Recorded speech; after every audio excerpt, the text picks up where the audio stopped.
Bonsoir à tous et à toutes. Soyez la bienvenue dans cette soirée que je enregistre cette vidéo. Probablement vous allez me voir demain. Donc ça sera bonjour. Bonne journée pour vous à méditer. Bienvenue à vous si vous êtes nouvelle, vous êtes nouveau ici sur cette chaîne YouTube et même sur Facebook. Donc aujourd'hui, nous allons continuer nos méditations.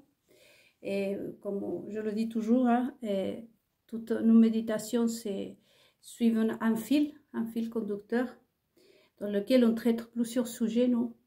Et pas en profondeur, toujours dans les rebords. C'est comme si on est à côté de la mer, juste en train de mettre les pieds sur les vagues et on ne va pas dedans encore.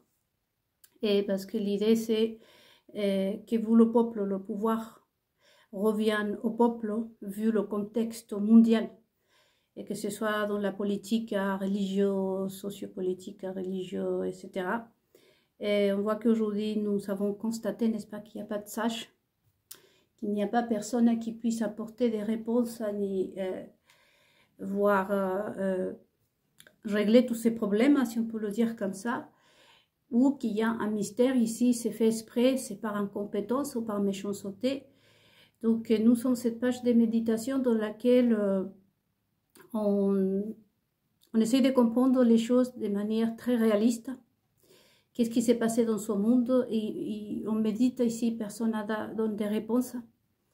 Moi, bien que je connais, si ce n'est que toute l'histoire du monde, et la Bible et l'histoire d'Israël, par exemple, du christianisme, je ne donnerai pas des réponses puisque l'idée c'est que vous, le peuple, vous apprenez pour vous-même, n'est-ce pas, à faire toute une investigation autour de vous.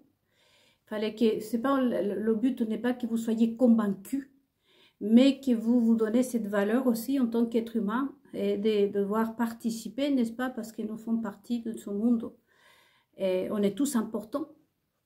Et l'idée c'est que vous voyez aussi une chose que vous avez entendue pendant toutes ces années. Dans les livres d'histoire, vous avez connu l'histoire du monde dans les livres des gens qui ont écrit des histoires et vous avez vous connaissez un tout petit peu ce qui s'est passé dans les siècles 400, 500, 700 et ainsi de suite, à travers des histoires des autres aussi. Et l'idée aujourd'hui, c'est que vous découvrez pour vous-même aussi cette vérité qui est en quelque sorte l'histoire du monde, parce que nous sommes en train de traiter des sujets ici qui font partie de la création du monde même, depuis le début du monde.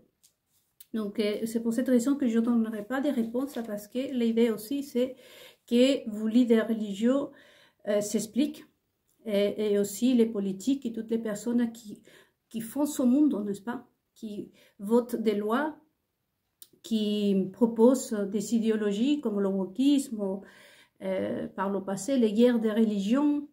Ils doivent s'expliquer, ils doivent dire s'ils ont fait ça par méchanceté, comme c'est notre question, ou par incompétence. Et on voit que le monde aujourd'hui, tout le monde n'est pas content, tout le monde n'est pas content de ce monde. Et encore une fois, pourquoi on est arrivé là? Est-ce que c'est fait exprès? Est-ce que vraiment on n'a pas de la connaissance? Est-ce que les sages ont disparu? Tellement de questions, et c'est chacun et chacune qui doit vraiment regarder son environnement, sa propre vie, être sincère aussi. Ça demande vraiment d'être sincère envers soi-même, non? Et se demander la même question par méchanceté ou par le peuple, quoi que c'est pas trop par méchanceté, c'est sûrement par la pression. Et par la pression et par le manque du temps, justement, que ça joue beaucoup, et surtout la tranquillité, parce que nous vivons dans un monde très, très, très agité. Mais ceux qui nous gouvernent, normalement, nous l'avons donné de l'argent, des maisons, tout le confort pour qu'ils puissent vraiment être à l'aise et avoir le temps suffisant pour s'occuper de nos affaires. Tous les outils, nous, le peuple, on les a donnés, d'autant plus qu'eux, ils se sont portés candidats. Hein? Nous n'avons pas forcé quelqu'un, c'est pas comme si on ait pris notre président comme ça et on l'a forcé, n'est-ce pas, à devenir président, au roi, aux reines ou pape, n'est-ce pas? Là, ils ont choisi à nouveau un pape parce qu'il a normalement accepté. Donc, on lui donne même tout pour qu'il puisse développer son métier ou son devoir et de manière très à l'aise et sans qu'il lui manque rien du tout, avec le temps nécessaire, n'est-ce pas, pour pouvoir réfléchir et prendre des bonnes décisions pour nous, le peuple. Donc, tout ça, c'est à réfléchir et à vraiment à tenir présent. Donc, et ce soir, on va parler de Judas aussi, et que vous allez, comme l'antichrist, non, Judas, on l'a déraciné, tout a été déraciné, et la même question, c'est toujours la même question, en fait. Ils ont fait ça par incompétence, ou ils ont fait ça par méchanceté. Et on peut même envisager, nous croire, n'est-ce pas? On peut même penser, voilà, on peut même penser qu'ils ont fait ça pour se faire de l'argent, puisqu'on en parle des Judas. Et tout est bon pour s'y faire de l'argent, non? Et on pourrait penser ça aussi, même l'utérus de la femme, même les enfants. Ils font même avec la placenta des femmes. Imaginez-vous, touche au sacré pour se faire des crèmes, pour avoir vraiment des choses à proposer selon original, voyez. Et encore la même question, ils le font par incompétence ou par méchanceté. Et dans les deux cas, non, c'est quand même terrifiant. Et donc, Judas est comme l'antichrist, qui devait rester normalement dans les églises, si ce n'est qu'à Rome, chez les chrétiens. Et Judas aujourd'hui, comme Pilate aussi. Pilate, il est partout, et d'ailleurs, on a un lien avec Pilate et Judas. Et Judas, c'est moins mentionné. C'est plutôt Pilate, Jésus, l'antichrist, Jézabel, qui sont à l'honneur aujourd'hui, comme jamais. Et qu'on se fait de l'argent surtout parce qu'on écrit des livres aussi, parce que tout le monde improvise des sujets si délicats pour l'univers. Parce qu'il faut réfléchir qu'aujourd'hui, on peut parler de tout n'importe quoi déjà. Niveau matériel, non, on voit, comme je viens de vous dire, que même la placenta de la femme a été utilisée pour faire de la crème, je ne sais pas, pour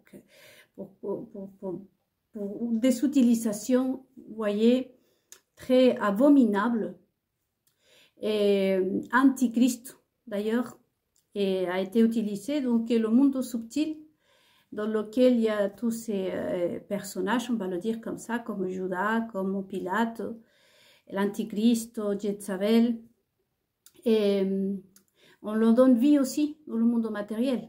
Pour ceux qui sont plus anciens ici, vous savez que le mot des hommes surtout, c'est ce qui permet de créer des choses. Et nous, les femmes derrière, on lui donne vie. Donc Judas, c'était le personnage, pour ceux qui probablement vous ne connaissez pas, soit disant, il est connu jusqu'aujourd'hui pour le personnage qui a trahi Jésus, en fait. Je ne vais pas vous raconter l'histoire entière de Judas, mais c'était le traître, c'est comme ça qu'on le connaît aujourd'hui, jusqu'à aujourd'hui. C'est lui qui a trahi Jésus, et personne ne savait exactement, et c'est triste, hein. Je vous préviens que probablement vous allez pleurer, mais Judas, c'est à cause de lui qu'ils ont pu reconnaître Jésus, parce qu'à l'époque, on ne savait pas qui était Jésus. On va dire qu'il y avait 12 mecs barbus, imaginons, et on ne savait pas exactement qui de ces barbus-là était Jésus-Christ. Et donc Judas a fait quelque chose de très particulier qui ne se faisait pas à cette époque et qu'on peut aujourd'hui traduire sur un baiser maçonnique, en fait. Vous savez que les maçons s'embrassent, entre femmes et hommes s'embrassent sur la bouche et plein d'autres choses d'ailleurs. Donc, c'est très important, hein. C'est pour ça que je ne veux pas mettre ce personnage aujourd'hui juste pour me rendre intéressante. C'est très important, tous les mots que je vous dis. Et le fait de s'embrasser dans la bouche, ça veut dire beaucoup de choses, mais c'est aussi utilisé par la maçonnerie. Mais il faut voir vraiment le sens biblique Ils le sont ceux d'aujourd'hui aussi. Parce qu'on dit t'es maçon, c'est la façon de se saluer entre maçons. C'est ce qu'on nous a dit à nous. Et n'oubliez pas le vocabulaire du méchant.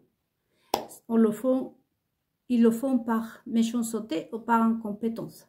C'est toujours la même question à se poser. Donc Judas, c'était celui donc qui a embrassé Jésus-Christ pour montrer qu'il y avait un lien entre lui et Jésus. Parce qu'en fait, si on revient, comme je n'ai pas le droit à donner des réponses. Par contre, j'ai le droit, néanmoins, à dire un tout petit peu plus de ce qu'on a entendu jusqu'au présent. Donc Judas, en fin de compte, il est connu comme le traître. Mais Judas est ce qui l'a emmené à ôter la vie, je crois que c'est dit en français, à vraiment prendre cette décision d'en finir avec lui-même. C'est pas la trahison qu'il a fait vers Jésus-Christ. Et Judas s'est rendu compte que la première personne et que la seule personne qu'il avait trahi, c'était lui-même. Judas, c'est quelqu'un qui lui-même ne pouvait plus de sa honte, ne pouvait plus de sa propre misère, de savoir que finalement le contrat qu'il avait passé avec les autres, ce n'était pas pour que Jésus-Christ soit arrêté, il soit crucifié. Et ce qu'avait négocié Judas, c'était autre chose. Mais il s'est fait avoir. C'est comme si, par exemple, vous me dites, invite-moi chez toi, imaginons que vous êtes une fille, et que vous me dites, invite-moi chez toi, et j'aimerais bien aller, je ne sais pas, te décorer ton appartement.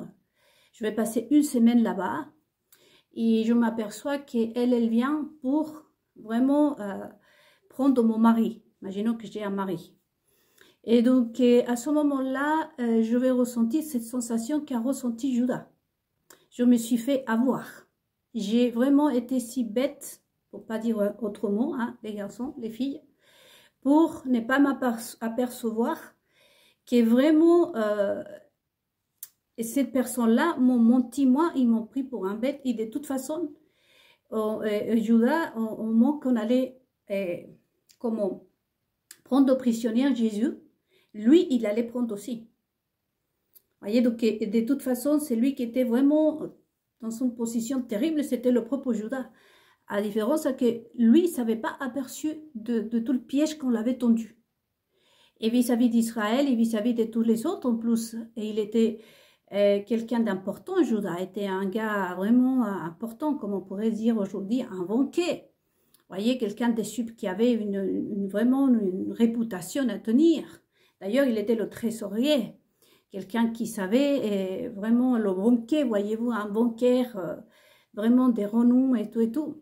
Donc, se faire avoir, imaginez-vous, comme ça, y être en même temps et s'apercevoir que lui, il complotait aussi contre les autres, ses propres maîtres en quelque sorte, parce que Judas, en fin de compte, était dans les deux mondes. Il n'était pas 100% Jésus. Et on le voit parce qu'il y avait toujours contact avec les autres, sinon il n'aurait pas trahi Jésus. Donc, mais on va se plonger sur son ressenti, non, ce que aujourd'hui nous rejoint hein, dans cette méditation. C'est que finalement, ce qui a déterminé tout ce qui s'est passé avec Judas, c'est sa propre trahison à lui-même. Il y a ça, il y a aussi le fait de l'amour. Et Jésus l'aimait beaucoup, Judas. Judas, à travers de Jésus, il a mis la main sur l'amour. Il le fait aussi de s'apercevoir que malgré toutes ses richesses, malgré tout ce qu'il avait pu avoir, malgré tout le pouvoir qu'il avait sur cette terre, parce que Judas était quelqu'un, je vous dis, un gars, imaginons ici comme la famille Rothschild, et qui a participé avec Jésus. Et il s'apercevoir que sa propre misère en même temps. De se dire que vraiment pour si peu, il a vraiment son défait d'un pouvoir énorme et de la sagesse. Le pouvoir qu'il avait vendu Judas cette fois, là, c'est déjà la trahison à lui-même, je vous laisse à réfléchir, et en même temps, un pouvoir énorme, que c'est la sagesse, les amis. Avec l'argent, il pouvait tout avoir, mais jamais la sagesse. Et c'est ça le premier sujet de notre méditation ce soir, que je ne vais pas trop rallonger. Vous voyez, ça va se rejoindre après avec l'échange des destins, de la destinée. Mais c'est à réfléchir, à méditer vraiment. Et je vous dis que c'est triste parce que pour moi, c'est vraiment, je suis au bord des larmes. Puisque aujourd'hui, si vous regardez ce monde, qu'est-ce que vous voyez? Et vous voyez que beaucoup de personnes se sont trahies à elles-mêmes. Qu'au bout d'un moment, pour de l'argent, pour le pouvoir, ou que ce soit pour avoir un tout petit peu du temps, pour pouvoir sourire, pour pouvoir réaliser ses propres rêves, on voit, n'est-ce pas, on a vu déjà que ceux qui nous gouvernent, ce sont des personnes avec des problèmes mentaux vraiment qui sautent à la vue. On ne peut pas le nier. Des personnes surtout qui ont des problèmes d'addiction, vous voyez, et le pouvoir, c'est comme une garantie, n'est-ce pas, que tu ne vas pas aller dans un hôpital psychiatrique, n'est-ce pas, que tu pourras vivre une vie normale tout en n'étant pas normal en fait. Et ce sont des personnes qui nous gouvernent par des pulsions, avec des problèmes vraiment terribles et mentaux. C'est aussi le pouvoir, ça te permet aussi d'improviser, de cacher justement ta manque de connaissances. Et tu peux être comme la plupart des femmes qu'on voit. La plupart des femmes ne connaissent rien du tout. Ils n'ont pas besoin d'ouvrir la bouche parce qu'elles sont là pour s'habiller hein, avec des grandes marques, à sourire. Et ils croient que c'est ça qui fait d'elles des personnes sages, importantes. Mais finalement, ce sont des boîtes vides. Et c'est pour cette raison en même temps que ces personnes-là ne parlent pas beaucoup. Et le fait d'avoir accès au pouvoir, vous voyez, le pouvoir vous donne accès aussi à vraiment ce qu'ils sont faits avec moi, par exemple. Le pouvoir, c'est ce qui donne le droit à envoyer des agents chez moi, avoir tout ce qui est le pouvoir des militaires, des agents secrets, des copains, des copines, des hauts placés. Il peut te permettre de mettre la main n'importe où. Si je suis une première dame, si je suis une reine, si je suis un prince, si je suis un président, je suis sans limite. J'appelle la bibliothèque à François Mitterrand en disant bah, vous me ramenez s'il vous plaît le dossier de tel et tel et j'ai besoin d'aborder le sujet, je sais pas moi, de n'importe quelle politique, justement François Mitterrand.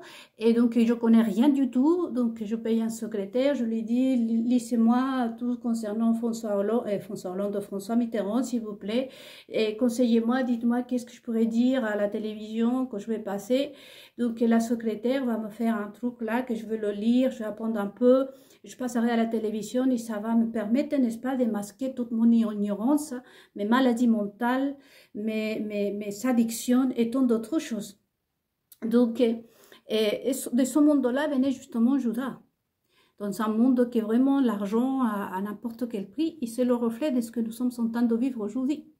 Je vous ai raconté dans la mort des sages, et les voleurs du temps, que je vais faire une autre méditation concernant cela, qu'ils sont mis la pression, et même moi j'ai failli passer, hein, je suis rescapée, hein, et on ne sait pas encore hein, combien de temps je vais rester vivante, c'est parce que si on ne m'a pas envoyé à me reposer éternellement, c'est par rapport à toutes les questions que je dois répondre, mais parce que ils sont vraiment incompétents, ils n'ont pas les compétences, donc ils vont venir chercher, vous voyez, chez moi, par exemple, mon art, tout ce que j'écris, mes poésies, mes livres, ma philosophie, mes dessins, tout ça, avec le pouvoir, ils peuvent avoir accès à tout ça. Ils sont forcés à ma porte, comme je vous racontais, pour me voler tout ça. Et pourquoi on en est arrivé là, à devenir si misérable? Parce que vous vous rendez compte, par exemple, la personne qui m'a fait un échange avec ma destinée, a dû passer par la sorcellerie, toucher le plus bas des plus bas, pour pouvoir tenir quelque part dans le pouvoir. Je parle de Lilith et de mon histoire, de ma pièce littéraire, n'est-ce pas? Et justement, c'est de ce monde-là qui venait Judas. Judas venait de ce monde où tout est permis parce que tu as le pouvoir et surtout tu as l'argent. Et que tu peux, comme on dit, mener tout le monde par le nez et faire tout n'importe quoi, cacher ta misère, cacher ta vie, comme C'est ce couple que j'insiste, n'est-ce pas, qu'on connaît tous, qui sont dans le pouvoir et que c'est un homme qui s'est habillé en femme et qui fait tout avec les, on l'a vu, hein, avec l'argent du peuple, n'est-ce pas. Elle s'est fait des chirurgies esthétiques, hein, elle s'est rajeunie avec l'intelligence artificielle, elle essaye de s'arranger les paupières, de s'échanger, de faire tout pour cacher sa misère, essaye de s'afféminer, de s'asseoir comme si. On voit que c'est pas naturel de toute façon. Et donc le pouvoir, c'est ce qui te permet, n'est-ce pas, de cacher ta misère en quelque sorte. Et donc Judas, quand il se rencontre de ça, parce que vous savez, 70, hein, quand je parle de Judas, il faut savoir que là, je suis en train de donner deux caractéristiques de Judas qui vient rejoindre cette période, surtout dans le monde chrétien et juif, et que c'est vraiment, ça tombe bien, comme on pourrait le dire, et pour ce moment qu'on vit. Hein. Ça vraiment, ça vient représenter ce moment qu'on vit aujourd'hui dans ce monde. Donc Judas venait de ce monde dont l'argent permettait tout, et il n'avait jamais fait face à une personne comme Jésus-Christ, qui était vraiment un sage. Il n'avait pas tombé nez à nez avec la sagesse. Je pourrais même comment dire, vous encheminer, je pense qu'on dit, parce qu'en espagnol, ça se dit encaminar. Je pourrais même vous guider un tout petit peu à réfléchir encore plus à ce personnage de la Bible, parce qu'en quelque sorte, et on peut penser que Judas, par rapport à ce qu'il a fait, probablement les autres l'ont menti. C'est pas que probablement, ils l'ont menti. Ils ont menti à Judas. Et probablement Judas, justement, voulait protéger Jésus-Christ. Et il s'est aperçu que vraiment elle avait été trahie. La trahison de Judas, finalement, c'est pas celle qui avait fait à Jésus-Christ. Si vous remarquez. Si vous ramenez ça à aujourd'hui, et le peuple, par exemple, vous le peuple, et ces personnes-là avec la mentalité pharisienne, le peuple qui a crucifié plus tard Jésus-Christ, tard aussi se sont aperçus la même chose que Judas, c'est qu'est-ce qu'on a fait, mais qu'est-ce qu'on a fait? Et donc Judas n'allait pas croire non plus qu'il y ait des personnes méchantes, complètement méchantes, c'est-à-dire que là, Judas se retrouve face à face avec la méchanceté et la bonté. Jésus-Christ était tout ce qu'était la bonté, la droiture, voyez. Et de l'autre côté, il y avait Lucifer, incarné dans ces personnes, qui est leur haine aussi, qui est toute la jalousie, hein, ce qui prouve. J'ai vécu ça aussi avec cette femme-là qui vraiment vient de... Je vous ai déjà raconté Lilith Comagnon, et que c'est une personne qui n'a jamais eu quoi que ce soit dans sa vie. Et c'est triste, parce que nous non plus, on n'en nage pas, non plus, ni dans le bonheur, ni dans l'argent. Mais une chose, c'est que tu as vécu des malheurs dans ta vie. Et j'ai des copines qui se sont fait agresser, voyez-vous, de façon physique. Et certaines, ils sont tombées enceintes d'une nuit de violence, hein, comme le mot ne peut pas le dire, mais commence par V. Et qui sont dû en plus menacés, ont dû quitter le pays pour échapper à leur vie. Et issu de ça, ils se retrouvent enceintes d'un enfant qui, on ne sait pas qui c'est son père et qui leur rappelle cette violence qu'ils ont vécue. Mais ces personnes, elles sont gentilles. Si vous entendrez leur histoire, c'est rempli de tendresse et d'amour. Mais ces personnes-là, méchantes, vous voyez, celles qui entouraient Judas, justement, c'était ça ce que Judas a vu. La violence, vraiment le mal incarné, c'est ce qui Judas ce jour-là est confronté à la méchanceté 100% plus, comment on dit, la méchanceté, mais pure et dure, voilà. Et de l'autre côté, la bonté, l'amour reflété en Jésus, pareil, de la même façon. Et là, il se rend compte de sa propre misère aussi. Là, il se rend compte de l'environnement d'où il vient et qu'après la bêtise qu'il a fait. Selon lui, il manquait de foi aussi. On voit aussi sa misère personnelle parce qu'il était perdu. Et donc là, il prend la décision finalement, n'est-ce pas, d'en finir avec sa vie parce que finalement, il se disait, là, je suis coincé entre le fait d'avoir il savait ce qu'on allait lui faire à Jésus de toute façon. Et de l'autre côté, avait un groupe qui était le diable incarné. Donc, c'est ce qu'a vu Judas. Et comment on pourrait dire, l'enseignement de cette première partie, si vous voulez, de cet homme-là, c'est vraiment d'avoir vendu la sagesse à quelque chose de précieux pour quelque peu d'argent, d'avoir mis la valeur, voyez-vous, à une chose énorme et l'avoir donné une valeur si insignifiante. Et c'est ce que devrait ce soir vous emmener à méditer à vous, parce que c'est ce qu'on a perdu, nous, en tant qu'humanité.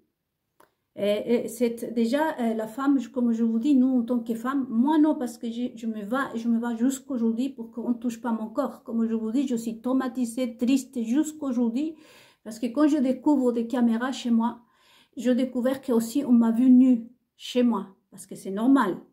Je m'habillais dans ma chambre, par exemple, je sortais de ma salle de bain et on s'habillait dans la chambre, on met son soutien-gorge, n'est-ce pas, nous les femmes, on s'arrange dans le miroir et tout ça.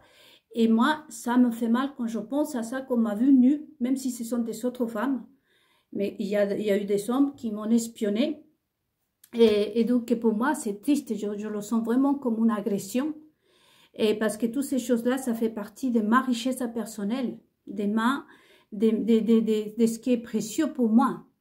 Et tout au début, c'est ce qui était précieux pour les hommes, pour les femmes. La femme, par exemple, gardait sa virginité, elle ne le faisait pas pour l'homme, elle le faisait pour nous. C'est pour notre petite chose, c'est pour moi, ce qui est précieux pour moi.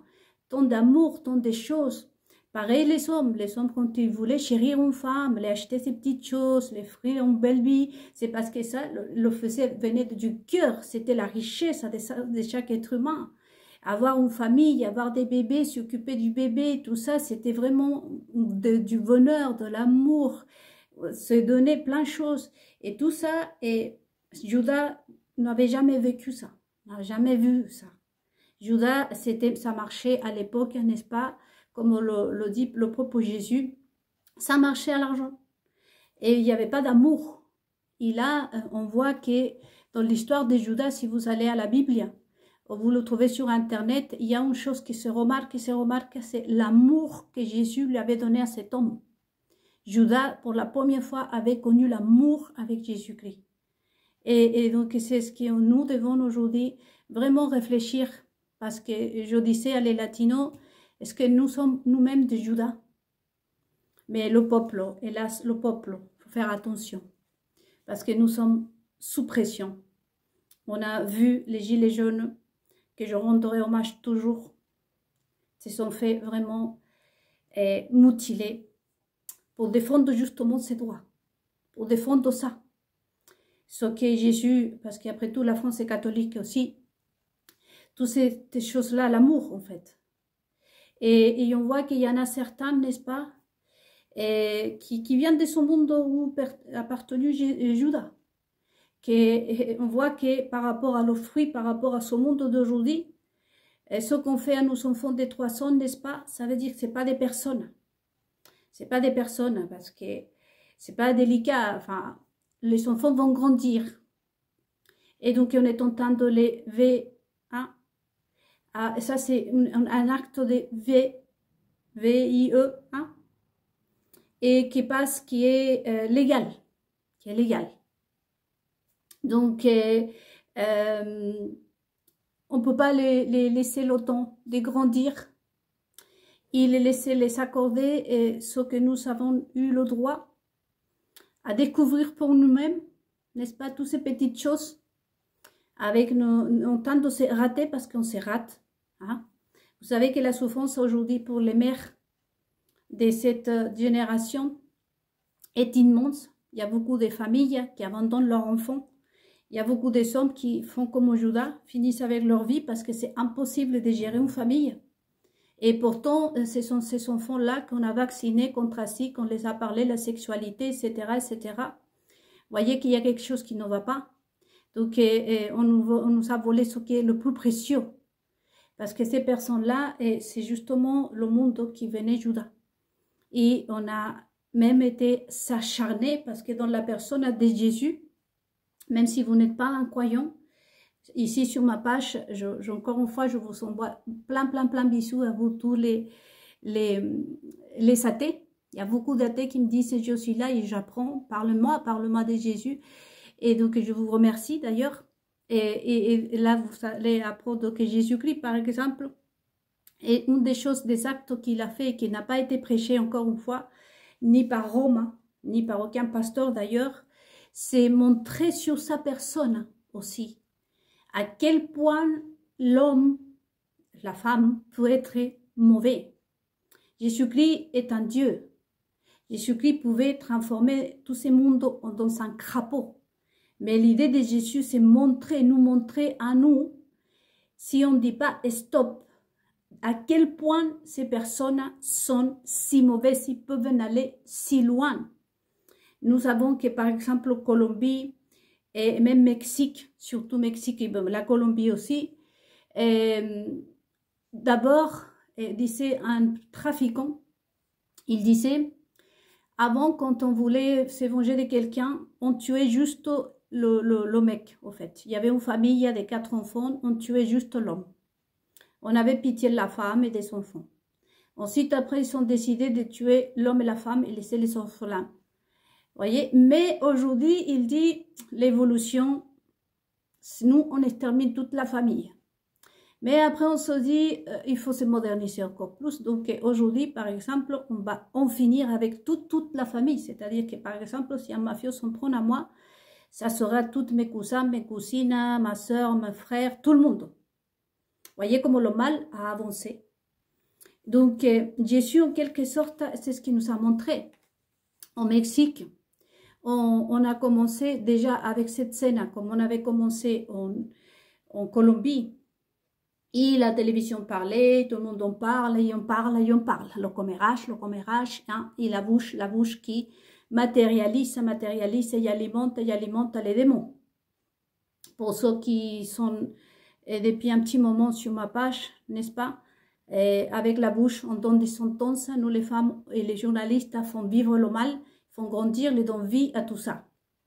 Donc, Jésus-Christ, dans sa personne, a montré tout ça. À quel point les hommes et les femmes peuvent aller très loin dans son délire, comme on pourrait dire, parce que ce sont des délires hein, mentaux. Et la méchanceté, et cette envie de se venger et de garder le pouvoir que pour eux. Voyez? Et peu importe le prix, peu importe qui tu tues, qui tu élimines, avec qui tu t'en affrontes. Le plus important, c'est que tu dois faire, n'est-ce pas, selon tes pulsions. Tu dois sortir ta haine, ta rage, tes ondes de fer de cela. Et donc, Jésus-Christ a montré ça, il nous a dit à quel point les gens peuvent aller loin. Donc, il se met là, il dit, je ne vais pas me défendre. Je peux me défendre, mais je ne vais pas me défendre, mais je voudrais, mes enfants, que vous voyez jusqu'à quel point ils vont aller. Hein, pour que vous soyez attentifs. Mais apparemment, voyez-vous, Romain, que c'est le premier, parce que là, Israël, ne croient pas en Jésus. Et d'ailleurs, Israël devrait connaître Jésus, mais ils ne connaissent pas Jésus, les Juifs. Mais Romain devrait prêcher sur ça. Voyez? Et donc, au Mexique, c'était comme je vous disais, d'abord l'homme, après la femme, après les enfants. Après ça nous faisait peu peur. Donc, on te coupait la personne en petits morceaux, on te laissait la main à la sortie de ta porte, mais ça faisait rire. J'ai entendu vraiment hein, des Mexicains qui m'ont raconté cette histoire, mort de rire, et disaient « Ah, la pauvre sort de chez elle, vient habiller, vient pomponner, et hop, elle trouve un paquet, elle pensait que c'était un cadeau, et non, c'était la tête de son mari. » J'ai entendu ces histoires, même en Colombie. Et les gens ne s'étonnent pas. Moi, je ne pouvais pas dormir le soir. Et donc, Jésus, justement, a voulu nous prouver ça. À quel point l'être humain va aller loin, et que rien les trouble. Vous voyez que même, je reviens au papa. Il sait que tout ce qui est les autres, hein, on revient à notre pyramide, ceux qui sont là, non? Ceux qui sont dans le pouvoir, ses copains au papa. Ils savent que c'est eux qui peuvent arrêter tout ça. Ils savent parfaitement bien que le peuple Et par exemple, dans son école, il y a néanmoins 10 personnes qui ne veulent pas que ces enfants assistent à ces cours sexuels-là. Il devrait, le pape néanmoins, dire à ces personnes. Alors, il faut ouvrir une école où ces mamans qui ne veulent pas, n'est-ce pas, faire participer leur enfant à ça, et l'option, n'est-ce pas, d'autre chose. Mais non, même les juifs, ils ont le droit à ces cours abominables, antichrist, sataniques. Et quels sont les appels? C'est toujours la même chose. Arrêter la guerre. Là, c'est le premier discours de le pape. C'est pas que je m'en prends à lui. Avant, je n'étais pas. Bergoglio a eu la chance, n'est-ce pas, que je n'ai pas été mise en lumière, on va dire, pendant que lui, il était là. Mais je n'ai rien contre son nouveau papa. Par contre, je suis là. Et mon devoir, c'est de lui dire que vraiment, ses amis, non, parce que je ne sais pas si seront ses amis, on va le savoir quand il va prendre son pouvoir, parce que là, ça me plaît, tu vois, je vois un pape qui se balade avec les autres cardinaux, qui reste dans ce que Jésus voudrait qu'il soit, parce qu'il se dit représentant de Jésus. Et nous, dans d'autres méditations, n'est-ce pas, même vous que vous êtes athée, vous m'avez dit, bon, pas tous, mais ils m'ont dit, je vais faire mes recherches sur Jésus. Parce que même si je ne crois pas en Jésus, c'est pour qu'on ne me prenne pas pour un imbécile quand même, n'est-ce pas? Le pape se dit représentant de Jésus, qui est Jésus. Et donc là, je vois les premières images du pape, avec les cardinaux, il part en train de se balader, venir à Paris, être reçu par là, aller à l'Allemagne, à Berlin, les avions, les jets privés, parce que ça ne nous représente absolument pas ce que nous sommes. Regardez cette histoire de Judas. Aujourd'hui, Rome, justement, c'est le premier à s'avoir conduit de cette façon, à avoir vraiment, même Rome, je ne sais pas pourquoi, Rome, il est un pays dans un autre pays, c'est-à-dire que c'est fermé pour les Italiens, en fait. Les Italiens, limite, je ne sais pas comment ça se passe. Probablement, ils doivent avoir un passeport pour rentrer au Vatican. Jésus-Christ sortait partout, ouvrait les portes de partout, il était partout avec tout le monde. Donc, je vous laisse à méditer dans cette première partie. C'est pour ça que je vous disais que cette méditation, on va passer minimum 3-4 semaines, et pas qu'avec Judas, sinon que là va rentrer, n'est-ce pas, l'échange de destin en même temps. Le pourquoi, aujourd'hui, des personnes comme par exemple moi-même, il y a eu d'autres personnes qui vraiment ont éliminé, parce que moi qu'est-ce qui m'a permis d'être vivante aujourd'hui, c'est le fait d'avoir toute cette connaissance, parce qu'ils ne l'ont pas. Mais il y a eu beaucoup d'autres génies, d'autres personnes sages qui sont vraiment, n'ont pas eu cette chose. Et il y a beaucoup de personnes dans les hôpitaux psychiatriques, je vous dis, et même en prison, à qui, avec les masques, je ne sais pas si vous avez fait un saut sur Facebook, je vous en parlais des masques de silicone qui se fabriquent, n'est-ce pas? Et, par exemple, vous pouvez vous fabriquer un masque comme mon visage, avec mon visage, et aller faire un braquage, je ne sais pas, dans une banque à Rome, par exemple. Et les gens vont penser que c'est vraiment moi, parce qu'on va dire, on l'a vu, elle a vu, c'était elle. Mais n'importe qui peut se fabriquer, vous voyez, un masque avec ça, ça vaut très cher, 25 000 €. C'est-à-dire que ce n'est pas le peuple qui va se payer ce genre de masques. Il y a l'intelligence artificielle, comme on a vu. Donc, et eux, ils ont accès à tout le pouvoir, parce qu'ici, on m'a cassé la porte quand même, et on a des clés pour rentrer. Qu'est-ce que vous en pensez? Et donc, ils ont accès à tout. Et donc, les Judas, voyez-vous, qui voient toutes ces choses-là, mais qui préfèrent, n'est-ce pas, comme le pape qui est parti, préfèrent la célébrité, les applaudissements des gens, avoir surtout les gens autour d'eux, parce qu'ils sont vraiment idolâtries. Là, on vient, voyez-vous, on retourne à la même chose, la pensée pharisienne et tout ça. Ils ne pensent qu'à eux. Et donc, qu'est-ce qu'a vendu ce monde aujourd'hui? Eh bien, tout ce que Judas, n'est-ce pas, représente. L'amour, voyez, notre âme. C'est pour ça qu'il y a le mot, tu as vendu ton âme au diable. Parce qu'en quelque sorte, avec tout ça, notre âme ne peut pas nous posséder. Et là, bien entendu, nous sommes vraiment la boîte, vous vous en souvenez, la boîte vide qu'on peut remplir avec des philosophies sorties de ma tête, des comme ça, genre le bonheur arrive tard, ce n'est jamais tard, accorde-toi une douzième chance, ne fais pas blocage à ta joie, et recommence toujours, garde l'espoir, efforce-toi, et toutes ces choses-là, parce que déjà, ils sont réussis, n'est-ce pas, à nous séparer de notre âme. Donc, je vous laisse à méditer cette première partie, donc, Judas, et ensuite, après, une fois qu'il s'est aperçu, ils ont tué l'osage. Jésus-Christ était l'osage de l'amour incarné en Israël. Ensuite, après, ils se sont pris, n'est-ce pas, à tous ceux qui sont les disciples de Jésus. La mort de Jean-Baptiste et Pierre et tous les autres. Mais l'histoire continue jusqu'à aujourd'hui, hein, parce qu'ensuite, il y a eu justement l'échange de destin. Des gens qui se sont improvisés, n'est-ce pas, sages, hein, ils sont pris l'apparence même des autres disciples de Jésus-Christ, et ça dure jusqu'à aujourd'hui. Vous voyez que sans pitié des pasteurs, même Rome ne représente absolument pas Jésus-Christ lui-même. Comme je vous disais dans une méditation, Jésus-Christ dit, le mal ne peut pas m'approcher. Et quand on voit que Rome se permet, lui, hein, de dire que toi tu peux venir, sachant que Dieu d'Israël et Jésus-Christ ne veulent pas des méchants. Voyez, il y a le psaume 1 qu'on a vu, on a tout le livre de Matthieu, de Saint Matthieu qu'on est en train de lire. Qu'est-ce que vous avez trouvé là-dedans? Nous avons aussi Apocalypse 14 et 23. Mais les gens s'assisent à la place de Dieu, voyez, plus grand que Dieu. Ils n'ont jamais respecté Dieu. L'homme ne se modèle pas à Dieu, sinon que l'homme prend Dieu et fait de Dieu son serviteur, qui devrait être tout l'envers. Donc, Judas donc, nous emmène à méditer qu'est-ce qu'on a vendu et pour combien, surtout le peuple. Quelle est notre situation pour laquelle on a vendu nos placentas, nos intimités, notre famille, parce que je vous ai fait la liste, mais je ne vais pas la lire aujourd'hui, de tout ce qu'on a perdu, mais vous pouvez réfléchir vous-même. Qui nous a vendu? Qui nous a vendu? Donc voilà pour cette première méditation. J'espère que vraiment ça va vous apporter beaucoup de choses. On se voit dans la suivante. Bonne nuit à vous.